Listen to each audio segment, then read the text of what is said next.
Hey everyone, welcome back to the channel, and today we are taking a look at this, the Marshall Code 50.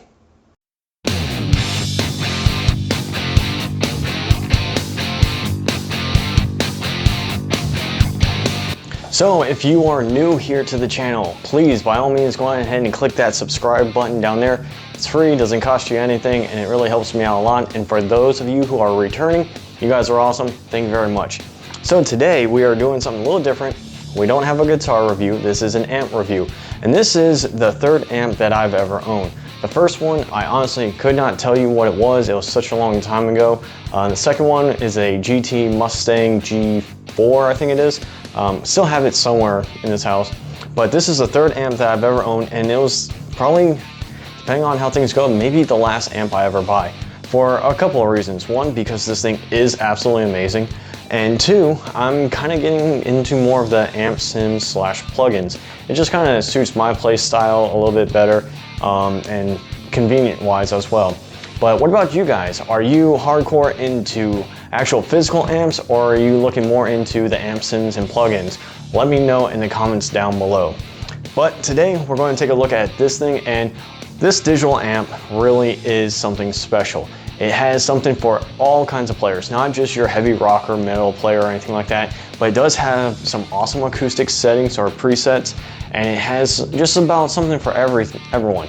For me though, I kind of have a little bit of a different taste and the tone that I kind of like. There are some presets on here that are absolutely amazing, and even compared to some of the plugins I do use, there's just something about having even a digital amp. When you plug in your instrument into it and you play that, it just has a certain force and weight to it that a lot of these digital amps just can't compare to. Alright, so this is the top part of the amp. As you can see, it does have a USB. I think that is a macro or micro USB. I do have the plug for it, and I'll be using that later. It has a nicer output, and just pretty much your basic amp setups. Everything that you would need in order to play whatever kind of music that you want to play. Has your output, your headphones, your aux cord. But one thing I want to talk about real quick that not a lot of people will mention is where you see this part here. Let me see if I can zoom in just for you guys. So that tuner, if you tap both of these at the same time, it will actually turn into a tuner. The tap tempo, depending on the preset of what it is that you're playing, will determine on how the tempo is of, you know, the loop pretty much of what you are doing. And of course you got your Bluetooth, your cab, which is kind of interesting. The technical way of explaining is how you kind of, I want to say preamp it. I can't remember, I don't really use it all that much. But if you fire this thing up, there you will see the Marshall Code 50. That is the latest software or firmware update. I just want to show you a little bit of what I was talking about as far as the tuner goes, because that was something I did not know was there. So the classic metal is probably one of my favorite presets that are on here.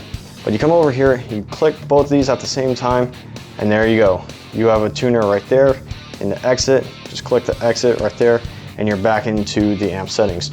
I'll just show you real quick the back of the amp. Nothing crazy. There's no other outlets or anything like that.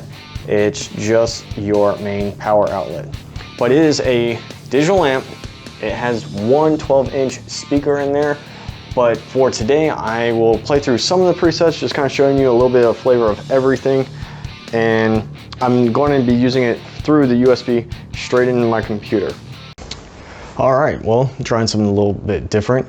So I got one camera, you'll see, has it on the preset of 9. And this is me playing. I'm just going to be going through some of the presets, so that way you can just hear the difference in some of them. Nothing fancy playing, just, you know. Oh, and this is also in E standard.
Alright everyone, well that's the end of the video. Thank you all for sticking around to the very end. This was a little bit longer than most of the videos I do, but I really wanted to show you just what this Marshall Code 50 can actually do. As you saw, there was a couple of presets in there that I have no idea what I would ever play or use them for. So if you wanted to go on ahead and mix your own or make your own presets, you can do that. You can save them on here. But yeah, this thing is really awesome. It's very versatile. It's not perfect for what I'm personally looking for, but it's not bad by any stretch of the means as well. But thank you all so much for staying to the very end, seeing this video. Again, tell me what kind of amp it is that you guys like. Do you like actually having that physical amp? Or do you, like me, like amp sims and plugins? They are coming a long way, and pretty soon this may be a thing of the past. I don't know. I haven't really gotten a chance to try anything like huge or big or anything like that, like any of the Rev or PV or Perv, however you pronounce it. This is probably the biggest and best amp that I've gotten a chance to try out. But who knows, maybe in the future I'll get my hands on an actual tube amp and see, does it really blow away all these amp sims that everyone keeps talking about. But again, thank you all so much for coming by, subscribing, clicking the like button, sharing this video with your friends, family, and all that, and just hanging out with me and, spending some time while the world is trying to figure itself out. So again, thank you all for stopping by, and I will see you all next time.